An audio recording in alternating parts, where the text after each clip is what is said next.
Welcome to the Canadian Homeschooler Podcast, where we have real conversations about all things homeschooling from a Canadian perspective. I'm your host, Lisa Marie, and in this episode, I'm talking about music and creativity with special guest Colin McLeod from CelticFiddleGuru.com. So grab your favorite drink and come join us on the couch. All right. Well, thank you so much, Colin, for joining me here. I'm super excited to hear about your story and to learn more about what you do. And I thought we'd start things off by just asking you to introduce yourself. Well, I'm Colin McLeod. I have played violin since the age of 7, and I love creativity and Scottish fiddle.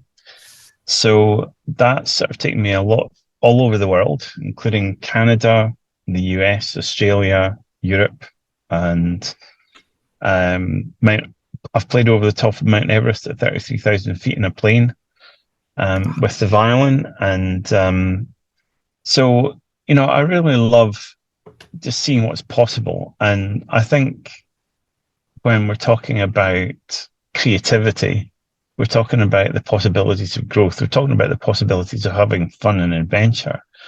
And some of the best inventions in the world have come about through creativity. I agree with that. Yes, because it's when people are letting their imaginations go wherever they can go that we get the most interesting of things. Absolutely. And when they can let their hair down as well, metaphorically speaking. Yeah. Or maybe actually speaking too. Depends on what they're being creative about. Yes. Fantastic. Okay. So I know that you're a big advocate for creativity, and roaming with richness is the text that I've heard you say several times when we've been chatting. Could you just tell me what that is? Like, what is that kind of embody? I think that when we travel, and it could be going down to the local market, it could be walking a different way through town or a different way to work, or traveling to a different country. But there's a richness about doing something different. There's possibilities in doing something different, and it provides us with the chance to see different perspectives. And those perspectives really, really help our personal growth in terms of what we see, what we do, the possibilities that we look at something. I mean, somebody came up with the idea of fire, like 2 pieces of stones. Now, just think how many different uses somebody, the Flintstones, shall we say. And so somebody just held them together, and then perhaps, you've heard of dueling banjos or dueling fiddles, well, dueling stones, and the idea about rubbing the stones together, and all of a sudden a third element was created, the idea of fire. And I would love, just imagine who was the first person to do that. And then the idea caught on, and, when somebody has a really good idea, the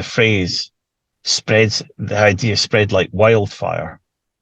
So something that captures the imagination might find its way into our language as well through phrases. That's very true.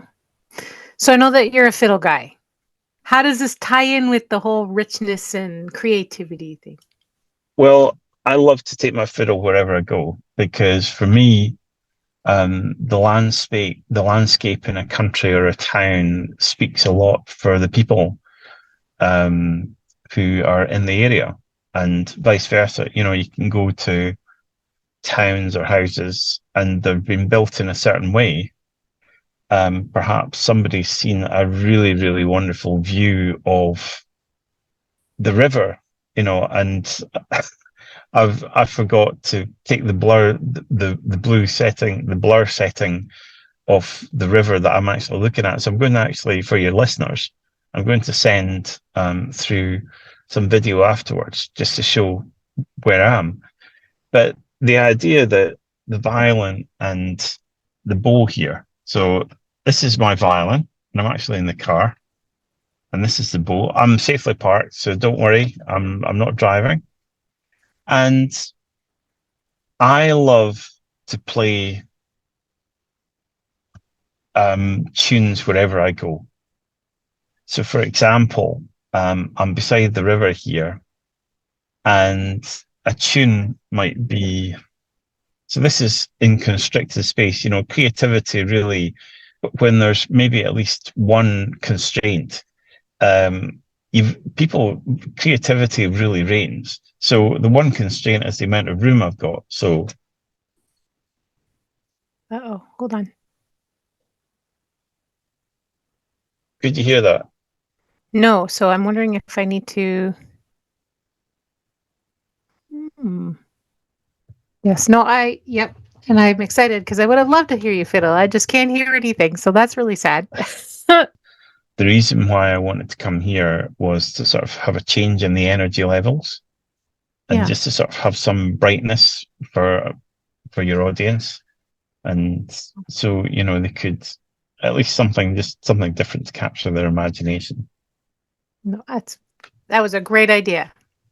I'm sorry that technology doesn't always go the way that we expect it to. Well, the thing about it is sometimes when something really, really good, when somebody has a really good idea or they have a really good perspective on something, it gets sealed into the culture.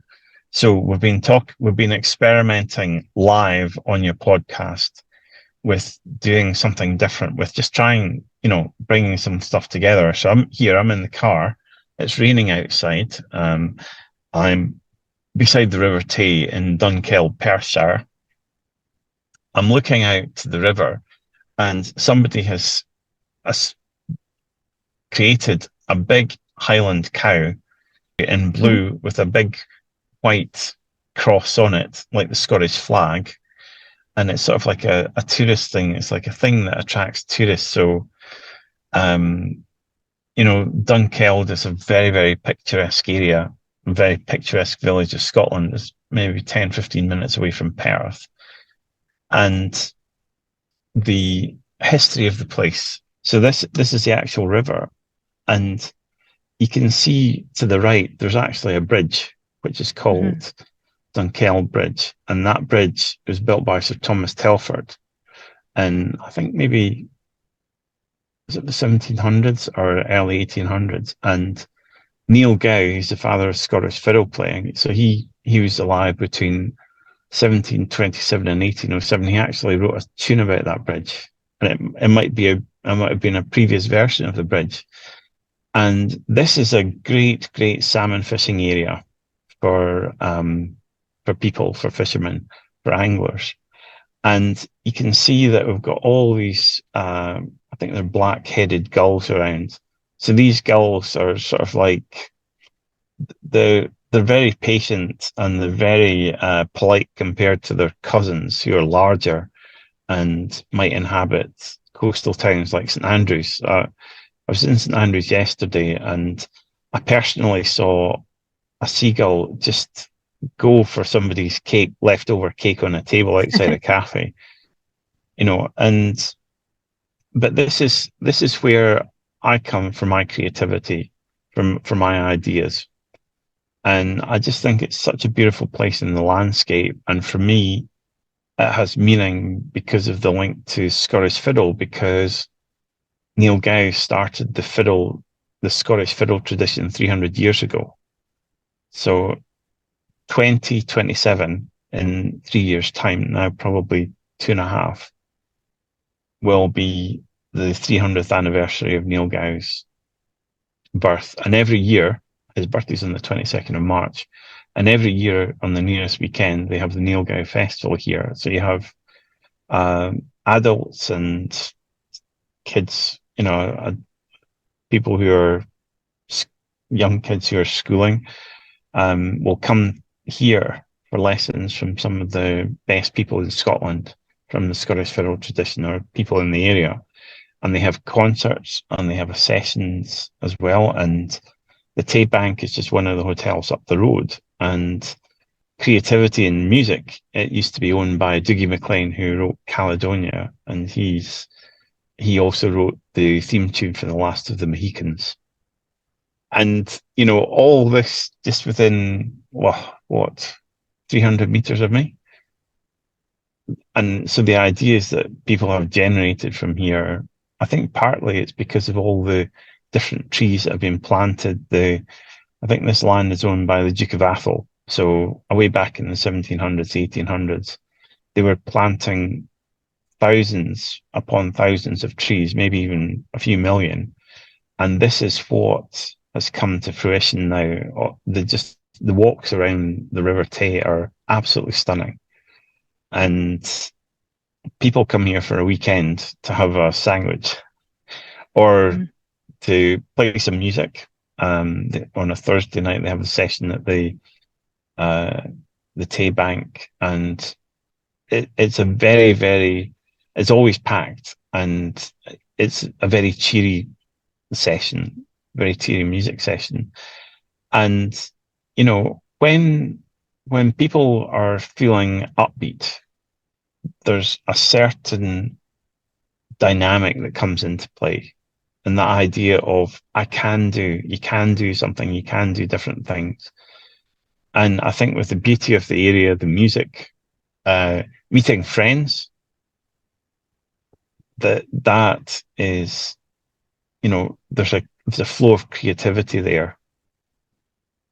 And this is sort of like a mini roaming with richness for people from different parts of Scotland. It might be Glasgow, it might be Edinburgh, and they come here and they have tea and scones, or they sit out on the tables at the picnic tables. Can you see the picnic table just to the right there? That's an authentic Scottish picnic table, and then there's another one to the left. And you know, I think that's far more interesting than me. You know, just that the view. And there's even an orchard on the other side of the bridge. You know, so it's just such a beautiful place. And you know, I would recommend any of your audience, any of your homeschooling audience, if when they're thinking about traveling to Scotland, this is a really, really good place to visit. And, you know, you're on the way to Inverness.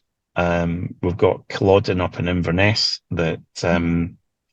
where the Jacobites and tried to sort of had their last stand. And that was 1745. And there's also some beautiful scenery, whiskey distilleries as well. And so up in Inverness, next to Culloden, you also have an ancient Neolithic site called Clava, which has sort of like standing stones. So, you know, the history in the area, you have really, really lovely music in Inverness as well, just dotted all over the place. And the history, you know, Scotland's very proud of its history. There's a company called Prickly Thistle that are up in Inverness, and I was speaking to the owner, and she's the first person to actually have a tartan mill in the Highlands in 200 years. Wow. That's cool. So what I'm hearing is, as somebody who wants to inspire people to look for and develop creativity, something that we should do, like as parents or as teachers, is help them find a place that allows them to feel inspired for that creativity, whether that's a place of beauty, whether that's a place of history, whether that's a place with other people who are passionate about the music or whatever creative outlet that you're wanting to do. Using those kind of places and opportunities are a great way to inspire and encourage creativity, especially with kids. Absolutely. Museums of science as well. Water parks,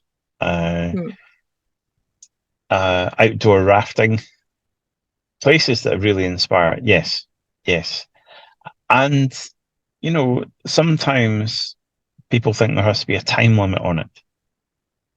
It could be an afternoon, or, you know, it could be over a couple of days, but when you're outdoors, when when the sunset just captures your imagination, when you're first up out of the tent and you see the sunrise, it's magical. Yeah, I agree. Nature is beautiful and definitely awe-inspiring, and it's a great place for us to pull inspiration from. So that's great. Can we talk a little bit about fiddling? Absolutely. I'd I'd love to know more about what the difference is. I know I have this question. What's the difference between violin and fiddle? So a violin is to do with the genre. They're both the same instrument. Okay. And the fiddle, you might get bluegrass fiddle, jazz fiddle, Celtic, Irish, Scottish fiddle. And for violin, it's like classical violin or sometimes jazz violin. So I think it's more to do with the style that is actually played. And, it's still really portable to go in planes or, I always imagine people emigrating from Scotland or Ireland to go over to Canada and the US, and what could they take with them? They could only take one piece of luggage with them.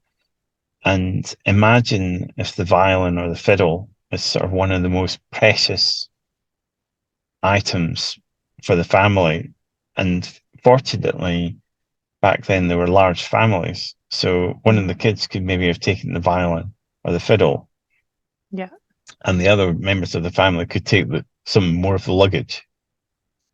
Ah, that's a good point. Yeah, because I know, as we said when we were chatting the other day, I was telling you when I was growing up, we often listened to Ashley McIsaac and Natalie McMaster and Leahy. Those are the Canadian icons of Celtic fiddle that I'm familiar with.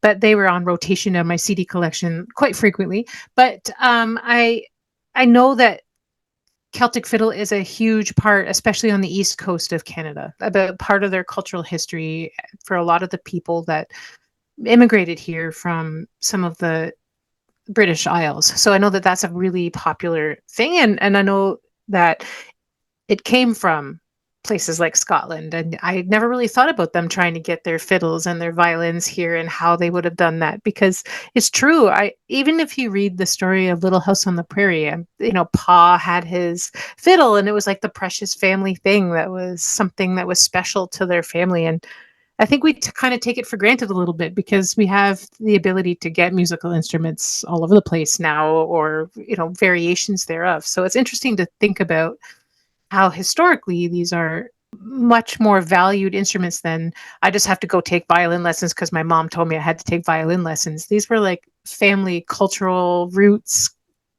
items and stories and memories and songs.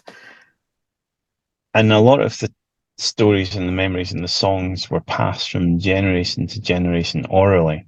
The printing came in, and that was meant that, people had to learn to read. But when you're talking about culture, when you're talking about something that you really love, a passion, it's coming from here, it's coming from the heart.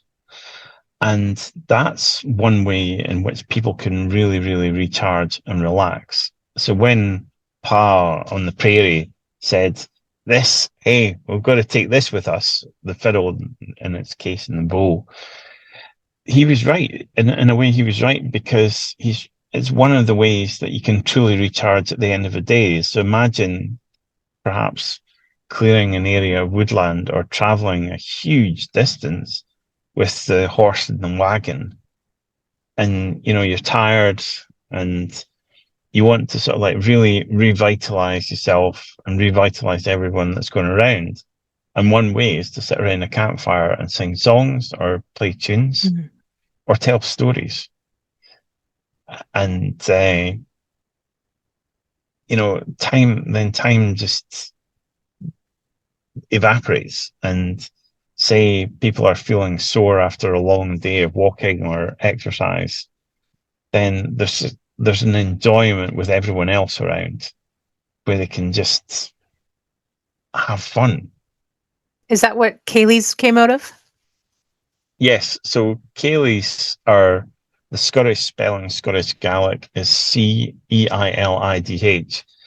And the idea of like a social gathering in a village, or perhaps in somebody's home, and it's a chance for people to gossip, to find out what the neighbours are doing, perhaps for young men and women to get together, people to sing, to tell a story, to have a dance, for musicians to play. And, everyone chips in. I was over in Cape Breton for the first time last October to the Cape Breton Colours Festival. There's over 200 community events, and as well as the main festival with all the events, and it's all over the island. And you could have quilt making, or you could have a traditional music session in another, in Glencoe, for example, or Mabu. And I was in Mabu Village Hall for my first official Cape Breton dance, and my feet were finding it a bit of an orienteering session, trying to get into the rhythm of things. And people do travel, and a friend in Scotland had one of the albums I've made is Roaming Free recorded by myself and Rory Sinclair, friend on Scottish guitar. And we recorded that in Melbourne, Australia, and that's available on CelticFiddleGuru.com. And Rory and his wife Karen, they're based in Scotland on the Ardnamurchan Peninsula. And Karen, so this is, near Fort William on the west coast of Scotland. And Karen sent me a piece of music called the West Mabu Reel. And this was via Facebook Messenger. So when I went over to Cape Breton last year, I walk in the door of the West Mabu Village Hall, and right above the doorway is this tune, a manuscript of this tune framed.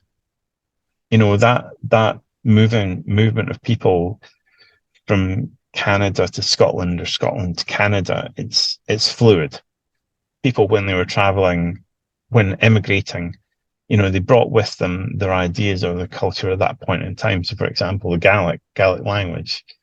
And in Cape Breton, I'm meeting somebody who can step dance, who can play the piano, who can play the fiddle, and who speaks Gaelic and who sings Gaelic. And that's all the same person. And absolutely, so it's not just one person. There's quite a few people. And going back to Scotland, there's people who speak Gaelic, who play the instrument, who they sing, so there's sort of like a synergy there. That allows us to really be able to connect with each other, how the similarities we are with each other. I think that helps us when we're working on just trying to make connections in new places too. And I think that's for us as adults even, but imagine for our kids too, just being able to find similarities and things that we're passionate about and things that they can see of themselves and other people helps make those connections easier as well. I agree. And, somebody going from visiting Scotland, for example, family visiting Scotland, they might be able to learn some words of Gaelic, join in the local ceilidh, learn some of the steps, play a few tunes with local kids as well. And some of the schools in Scotland on the west coast, they're actually being twinned with, I think, is it the Cape Breton University College?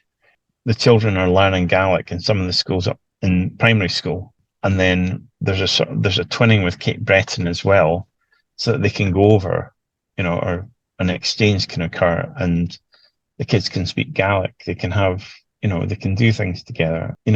Other activities like the painting of the landscape, the pottery. There's just a magic. There's just a magic about it. So I know music is your passion. How do you think that as a parent, I can encourage my kids to kind of discover their talents or their interest or their creativity towards music? Bring it alive for them. And I think finding ways to show that it's something that a lot of people do, a lot of kids do. Like there's other people with similar interests. So, for example, that might be online classes. That's one way. Perhaps families taking their kids down to an orchestra to listen to the music, to hear what it might sound like, traveling to the places to find out. Just music's the start of the journey. Music's a hook, and there's so much richness of a tapestry in the travel in an area, and having it be part of the daily part of life. So it might be having some music in the background, or finding out about some of the stories. Neil Gow's oak tree. So the oak tree, Neil Gow used to sit under this oak tree. It's still standing. It's like 300 years old on the edge of the River Tay. And in 2012, there were some heavy storms in the area. And one of the big limbs broke off. And what local artist, or a couple of local artists, did, they actually designed a seat. So you can actually sit underneath Neil Gow's tree, and there's an engraving on the seat, which is, and here sits the ghost of Neil Gow next to me. So finding different ways to bring things alive so that it gets here rather than here, because reading from sheet music is part of things. That's a skill, but so is playing by ear. And the life skills that playing an instrument, musical instrument, gives children and adults as well. It's one of the ways to give the brain a mini workout. Helps to develop patience. There's the coordination that happens between the left and right side of the brain. There's the creativity, so it's like everything's involved. There's teamwork. There's teamwork between the violin, the bow, and the strings coming together. And you can take it with you anywhere in the world. It's like its own language. For example, Twinkle, Twinkle, Little Star. Or Happy Birthday. And being able to join in with tunes with a group of people in different places around the world. Like I've lived in Australia for a number of years. I'm now back in Scotland. And when I first emigrated to Melbourne, I didn't realize how much of a jump it was to go from one country to another. So if I think about two Venn diagrams at school, you've got this overlapping bit in the middle, and that overlapping bit was something from the old country mixing with something in the new country, and that just happened to be Scottish fiddle music. And that was playing a lot of music, and that helped me to feel at home, and just to sort of be comfortable with actually being in a new place. I made some absolutely wonderful friends from it. So families traveling from one country to another, there's a consistency with, if there's something as an anchor for enjoyment. Music's one way to do that. Even, drumming, the idea of playing the beats of a drum in Jamaica are different from those in Africa, are different from those in Egypt, are different from those in Scotland or Ireland. And getting the chance to experiment of all of these things, and then finding out instruments being part of the culture. And then where does the voice come in? I was lucky enough to go up to Orkney, I think back in May. So the Orkney Islands and the Shetland Islands used to be run by the Vikings. So they're off the north coast of Scotland. And I discovered that some of the people from Orkney, they're called Orcadians, who were actually whalers, went over to the west coast of Canada and took some of their tunes with them. Canadian fiddle players who are playing tunes from Orkney, with a Canadian style of fiddle. That's very cool. I know you were mentioning about, so I grew up playing the piano. That's what musical instrument I was. I haven't played in a very long time, and my piano is long gone since I don't have room for it anymore. Wait.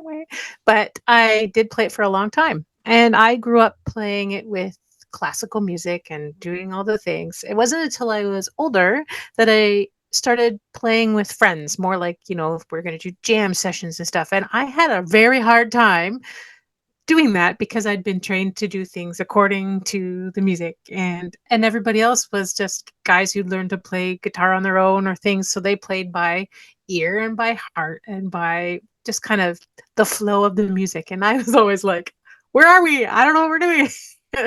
Yes, obviously there's got to be some level of understanding how music works, like on paper.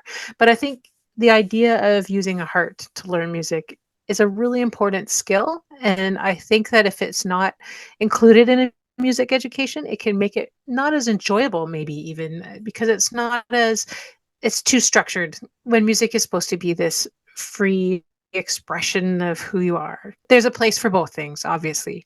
But I know that not learning how to play by ear was a detriment for me in my musical career. And so, from your perspective, how do you feel about that? I mean, obviously, you've talked a little bit about heart versus head here, but is there any thoughts you have? When somebody puts something of themselves into what they're doing, there's an enjoyment or a passion. I mean, I love coffee, and I've recently had to switch to oat milk rather than cow's milk. And so I went into one of the local bakers, and what they do is they press a button and they've got the coffee and they've got the milk. And I said, could I have a coffee with oat milk, please? And they said, "Oh no, we couldn't do that. We don't have oat milk here." And then I went to another cafe where they said, "Oh yes, we can do that. We can add that." And in Melbourne, Australia, they have the Victorian Barista Coffee Making Championships, and it's a big, big thing to have a barista. A barista is a specialist who knows how to make coffee in just a wonderful way. And so, they'd be stirring, they'd be going.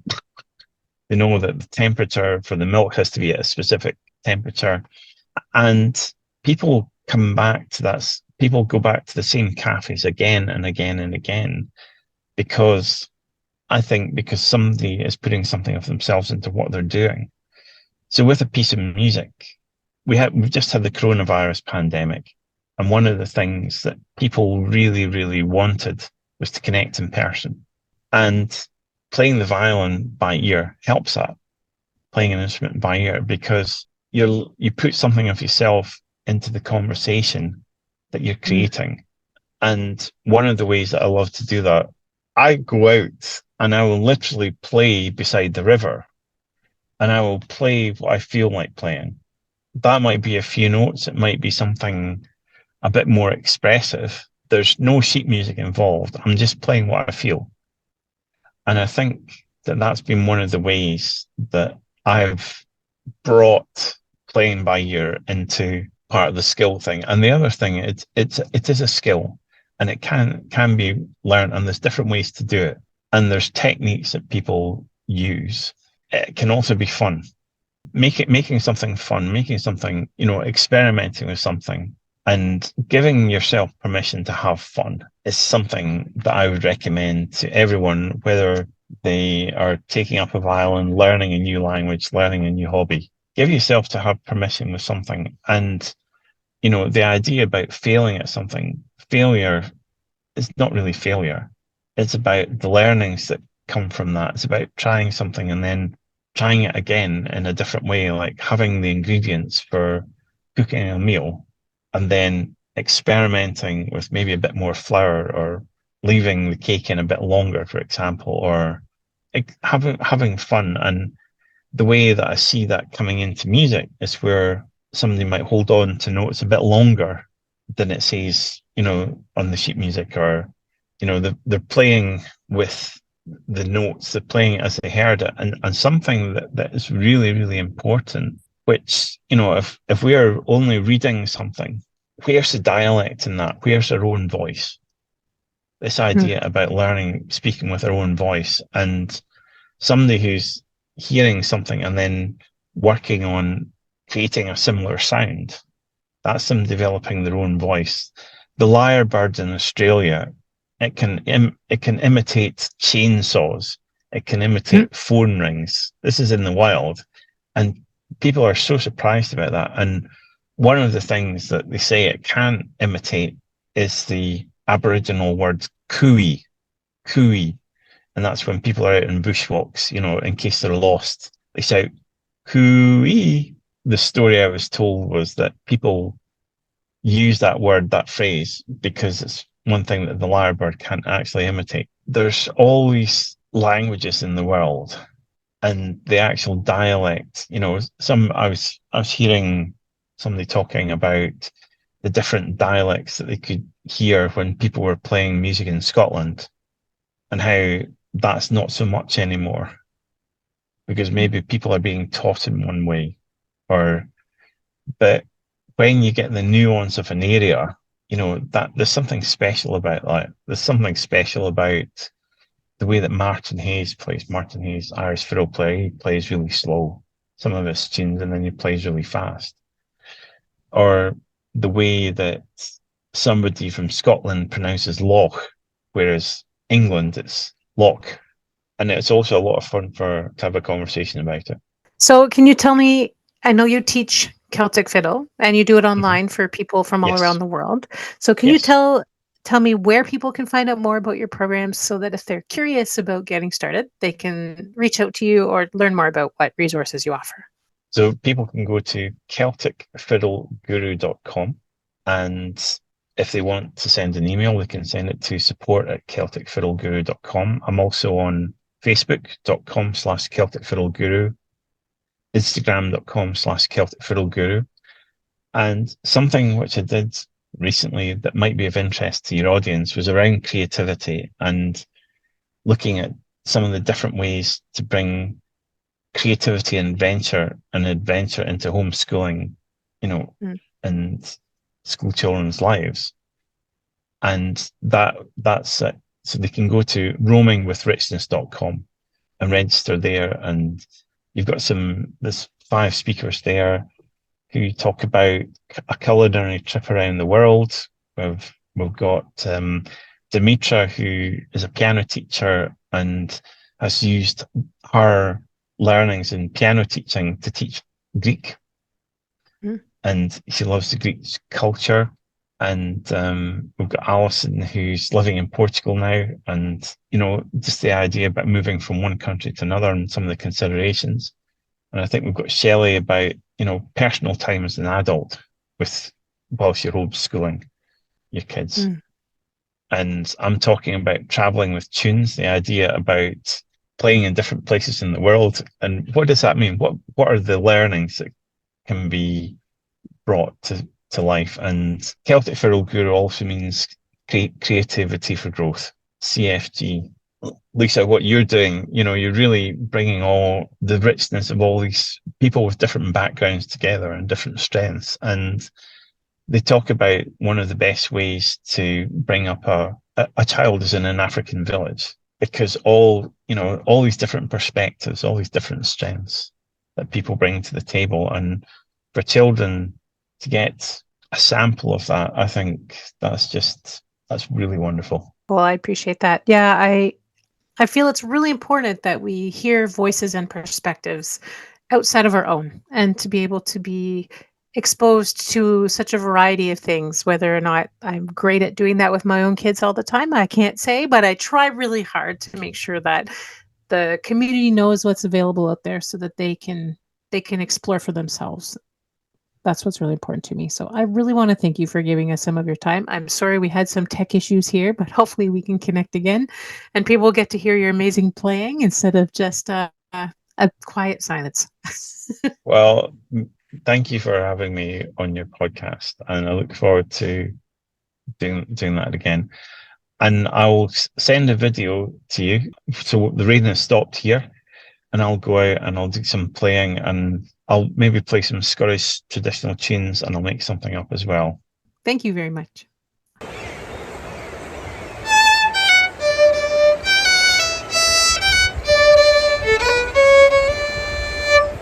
Hello, Colin McLeod here, CelticFiddleGuru.com. Lisa, thank you so much for having me as a guest on your podcast for the CanadianHomeschooler.com. Now, I promised your audience that we'd have some live music from Dunkeld, with the Dunkeld Bridge in the background, built by Sir Thomas Telford in the 1700s or 1800s. This is the River Tay. You can see it's in flow. So here's some music for your audience.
Now, I also mentioned that for me, Dunkeld is one of the places where I love to come for creative inspiration.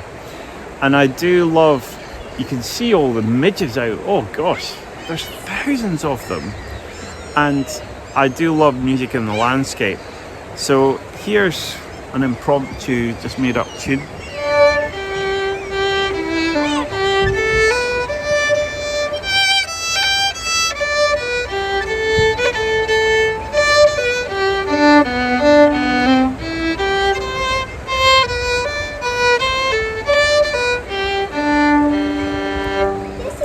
Lisa, all the best to you, and all the best to your audience. Bye for now.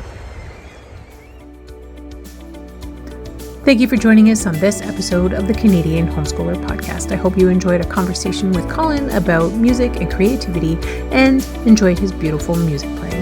In the next episode, I'll be chatting with Teresa Weidrich from Capturing the Charm Life. We're going to be talking about the pillars of wellness for the homeschool mom. If you have any feedback, ideas for topics, or people I should connect with for interviews, please let me know. And don't forget to share with your Canadian homeschooling friends. Thanks so much for joining in. Until next time, happy learning.